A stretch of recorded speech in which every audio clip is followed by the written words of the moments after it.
When I think of someone who goes out to buy an RV, I usually don't think of my friend Paul. Usually I think of old people, like retired, above their 60s, who have had some children, they've had a career, and they've reached a point where they're tired of working, and they want to go see the country, and they want to do it comfortably. So they go to an RV store, they spend 6 figures on a behemoth with more amenities than any home that I've ever lived in. And then they hit the road at 45 miles an hour, clogging our highways in America's national parks. Now, my friend Paul, on the other hand, he's in his early 40s, I believe. Good guy, solid individual, very active. He's the kind of dude who would help anybody out. He's into the outdoors.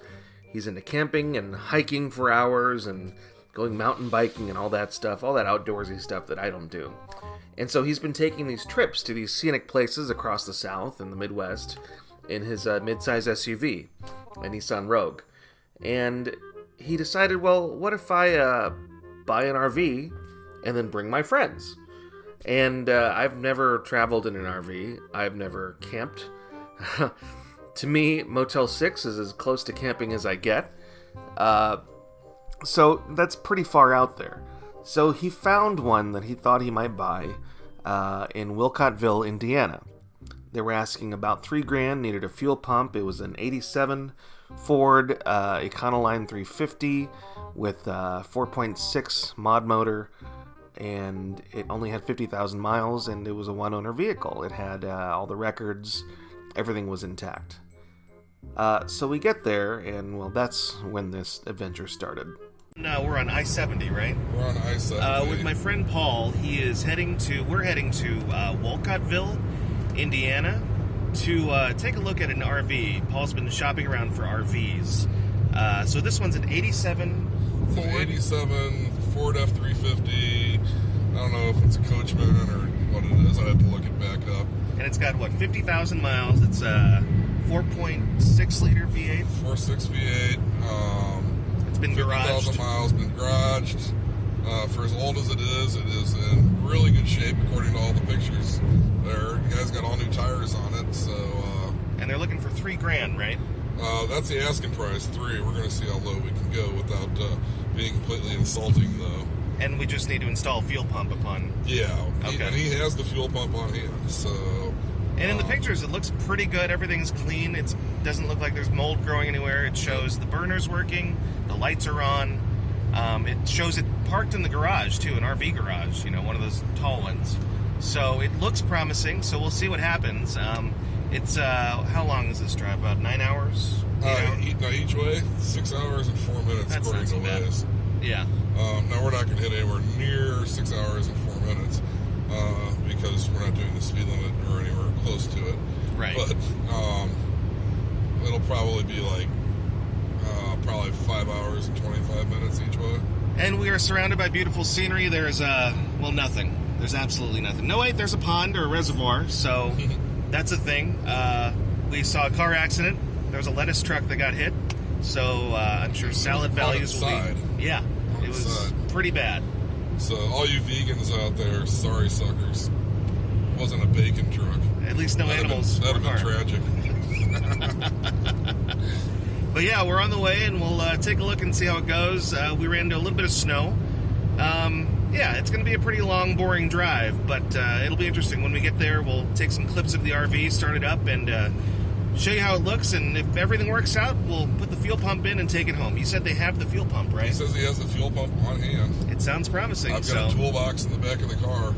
All right. So between those two things and a few YouTube videos, we should be able to figure this thing out. Fingers crossed, because every project gets stuck on one bolt. Yeah.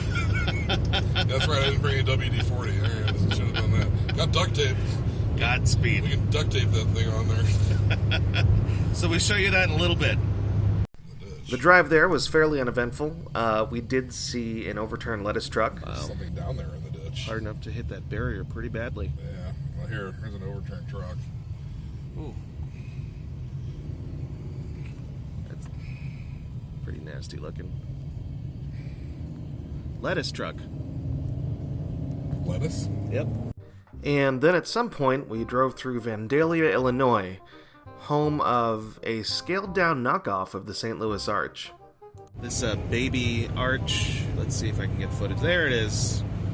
Vandalia, Illinois. I'm sure you can see it over there in the distance, but it's yeah. Not to be confused with Vandalia, Missouri, which is actually somehow even smaller.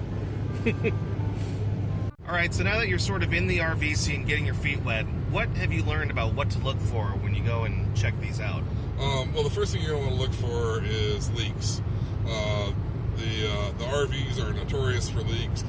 If they're well maintained, they're even going to have a leak. It's just something that you kind of have to deal with. You need to watch, I guess, how bad was the leak? Did they fix the leak right away? If they fix the leak right away, no problems. If they didn't, you're going to start getting delamination, where the siding is going to start pulling away from the wood, and you need to look out for that. And then where do they usually leak? So they usually leak along a seam somewhere on the roof, and it depends on what kind of RV. I'm looking at a Class C today. Hangs over the cab? Okay. So the overcap bunk on a Class C is notorious for leaking. And what does Class C mean? So Class C is, it's like the front of a van with an RV box built on the back of it and then over the cab, while a Class A RV is an actual RV. It's built to be an RV from the frame up. It's all one big unit. They tend to be larger. They tend to be more powerful. They tend to be a lot nicer. Okay. They have, more space in them. Now, when you get like a Class C with the push out or a Class A with the push out, then you get even nicer. But we're not looking at anything quite that new today. And then there are newer ones, which are Class Bs, which are like Sprinter vans that have been converted. Those are actually, I've seen a couple of nice ones just out and about, but they're only really good if it's one person, maybe two, if you really like each other a lot. Yeah. You really have to like each other to make it go in a Class B. There's really... what about plumbing issues? What do you look for in plumbing? So, we'll be looking at the holding tanks, especially the black water and the gray water. Black water is your toilet. Gray water is the sinks, kitchen sink, shower. Make sure those aren't cracked. Okay. Make sure that there's no holes in them, no breaks in the lines, that everything is whole. And then structurally, you're looking for what, mold and soft spots or... Yeah, any soft spots in the roof are a big indicator of a problem. But that doesn't mean it's a no-go. Okay. It just means it's something you need to be prepared that at some point you're going to have to fix that. Gotcha. Any kind of breaks in the seams, it's not a no-go. It's a sign that you need to do something else with it. Okay. That nothing, one or two little things is not preventative. When it's completely trashed, like the one last week, yeah, where the roof was black. The roof on these things is supposed to be white. Yeah.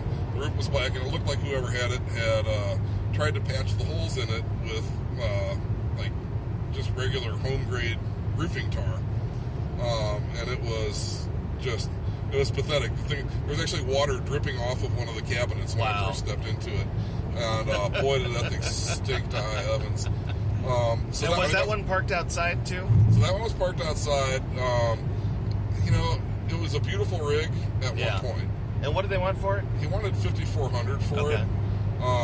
And he sold it. I looked and saw that he did sell it. I don't know how much he got out of it, but I had to tell the guy, I was like, all of this, even if I get the roof patched, I have to redo not just a little bit of the interior. I'm gonna have to replace all of the cabinets. I'm gonna have to replace the entire back wall. I'm not a carpenter. Yeah. So it's definitely a do-it-yourself, rebuild-it-yourself kind of deal on that one. Yeah, and I was kind of just judging in my head what the final cost in that would be. If he wanted $5,400, I wouldn't have offered him a penny over $4,500, and that would have been just because I would be feeling generous. I'm surprised but that it would have taken another $4,000 or $5,000 to make it even drivable and usable. Right. That doesn't include fixing it up very nice or anything. I don't know why they haven't gotten significantly more expensive considering how high housing costs have become. You are seeing people live in lot of them. I actually had a friend who lives up in Oregon post a video the other day of what was normally a nice street in just outside of Bend, Oregon, that was a camp of RVs. Wow. And tents and stuff, but a lot of RVs. You could tell people had been living there in the RVs, and I even saw one that was like probably less than 5-year-old Thor. That thing's worth 70, 80 grand. Right. And you never know. You never know what's going to, what caused these people to end up in that position. Sure. Thankfully they have a roof over their heads of some sort. Yeah. Yeah, it's especially in, cities, expensive cities like Seattle, San Francisco, and all that. You see a lot more of them parked on the street. But yeah, it's still, I guess, most of the market is still vacationers, leisure people, retirees. So that's what it seems like. I'm up against, every time you try to buy one of these things, you never know who you're up against who also wants it. Right. I've made a bunch of offers and stuff like that. Hopefully this will be the one, even though it's a little older and I want to go. Its condition is right. But one of the worst things is that some of these RV dealers have a person whose sole job it is to go out on the internet and find RVs and buy them up. Oh. So that they can sell them used at a jacked up price. Right. I won't mention the one by name that actually admitted to doing it to my face. Right. But shame on you for trying to prevent people from just doing peer-to-peer business. And then on the other flip side of that, yay capitalism, Sure. Yeah, I mean, I guess with people working remote now, it's become a more popular thing. I have friends who work in RV sales, new RV sales, and they're making a killing on commissions because, well, we've got an older population now. Mm-hmm. People are working remote as well. So there's all kinds of reasons to hit the road. You can't fly, I guess you just drive and go see the country. Well, that's exactly it. With my job, as long as I have Wi-Fi, I'm good to go, and all the RV parks have Wi-Fi now. And even if you're boondocking, as long as you're somewhere where you have phone connection, you can use your phone as a hotspot. So, work. I work from home now. What's the difference of working from home in an RV? Except I'm in a prettier location. Exactly. Not that there's anything wrong with St. Louis, or at least not my part of St. Louis. I can't say much about Ladue, but because Joseph's from Ladue, by the way, for those of you who are watching this and wondering. Working from home, working from my RV, what's the big difference? Not a whole lot, and that certainly is going to make it a much more feasible thing to do on a more permanent basis. Yeah. But, some people, it's their whole life. I intended to keep my house and all that, so... and as long as your house appreciates in value, why not, right? Yeah. So...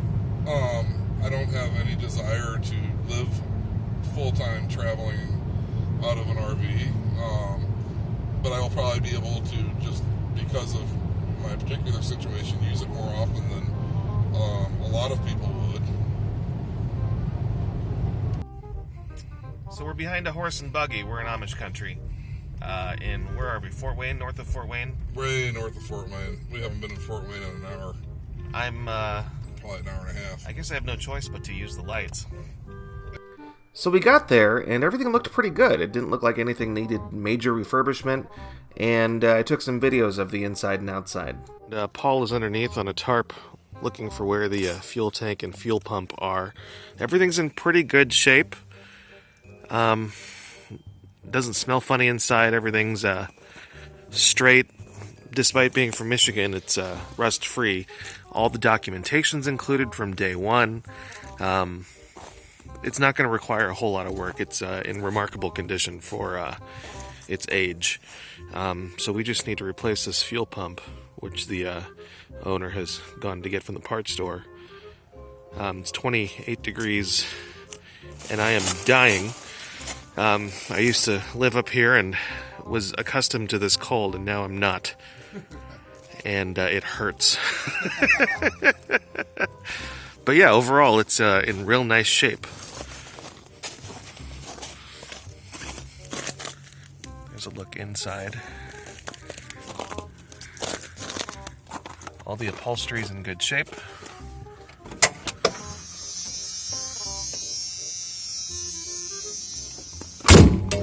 Even the door seals feel pretty good.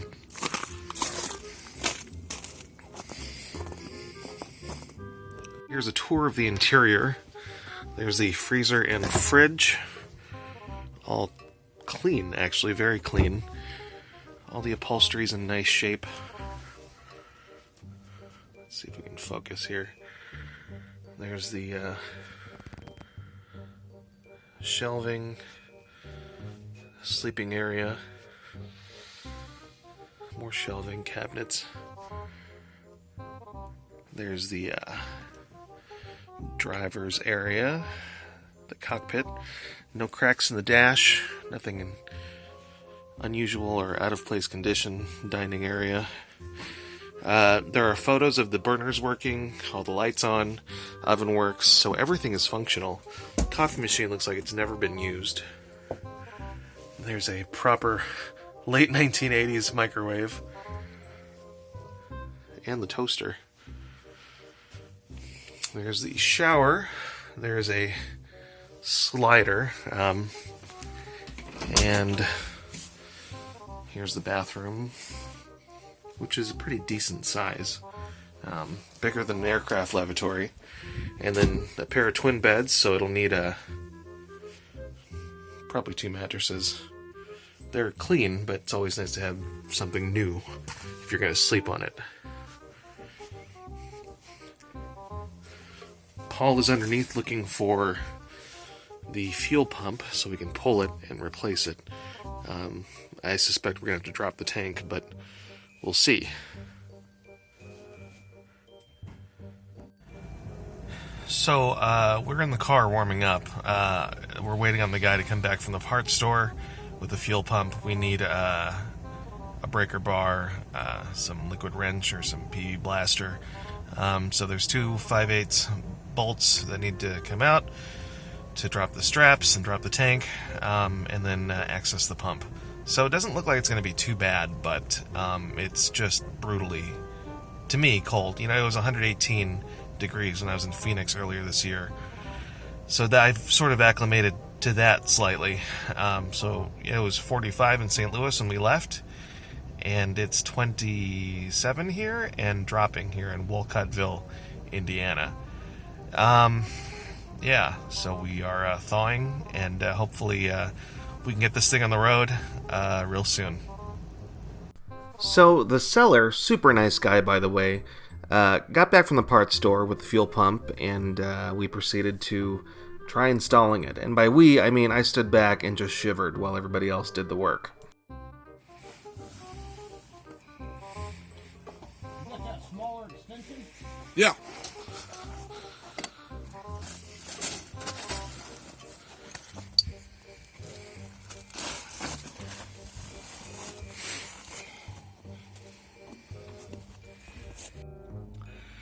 So I ran back into the car to warm up. Paul and the guy selling the RV are currently dropping the fuel tank. This is all the light I have, so I look like I'm in a Queen video. But yeah, they got the bolts out, they got it dropped.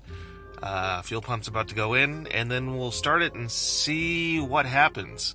If it runs, if it shifts fine, then off we go down the road in a 1987 RV. So this ends on a low note because we couldn't get it started. Paul left a deposit and then planned on coming back the following weekend after the seller offered to get it fixed. Unfortunately, he couldn't get it running, refunded Paul's money. Super nice guy, refunded Paul's money. And that's the end of part 1. So Paul is still shopping for an RV.